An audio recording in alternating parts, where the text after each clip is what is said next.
Bonjour Flore Godard. Bonjour Bruno Vergy.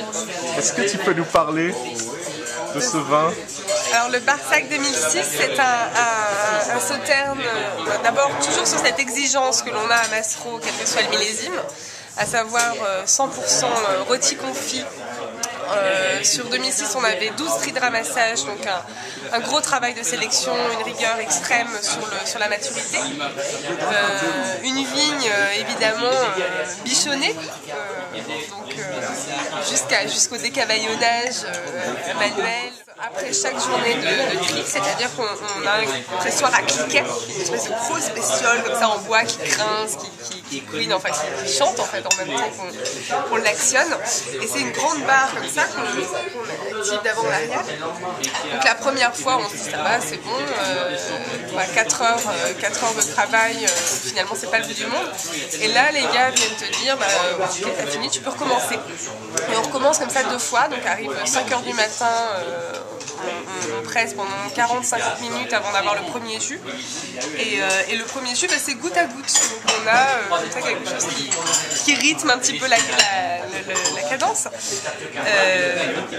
Au résultat, c'est quelque chose d'extrêmement complexe. C'est-à-dire que plus on va être sélectif sur le raisin, plus on va avoir quelque chose de ciselé.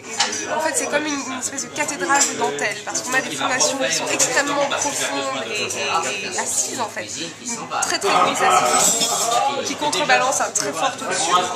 Et là on a en fait un vin qui est un vin de voyage sans bagage. Donc dès lors qu'on est disponible à ce qui se passe dans le verre, ça vous emmène faire le tour du monde.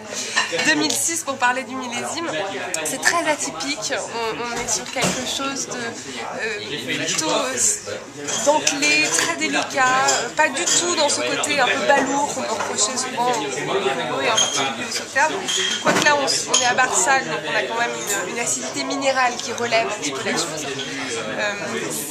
C'est un vin qui ne raconte jamais la même chose d'une dégustation à l'autre. Et en général, 2005, je peux te dire, voilà, c'est des choses très florales, très opulentes, très, très évidentes. 2007, on est sur des acidités agrumes. 2004, c'est des exotiques. Là, je ne sais pas tellement de quoi il s'agit, en fait. C'est quoi les plus jolis mots que tu as utilisés pour parler du vin? Les plus jolis mots.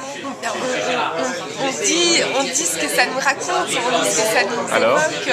Là, je suis sur un souvenir d'enfance assez particulier. J'ai l'impression de manger un calisson d'Aix. C'est-à-dire qu'il y a toute cette Provence qui se raconte, un côté comme ça, presque un peu fleur d'oranger. Qu'est-ce que ça veut dire pour toi, vin nature? C'est un mot que tu aimes ou c'est un mot... C'est un mot compliqué parce que ça peut vouloir dire 1000 choses à la fois. Pour moi, un vin nature, c'est un vin qu'on fait avec tout le bon sens du monde, tout le bon sens qu'amène la passion en fait, de ce métier. Merci beaucoup. Avec plaisir.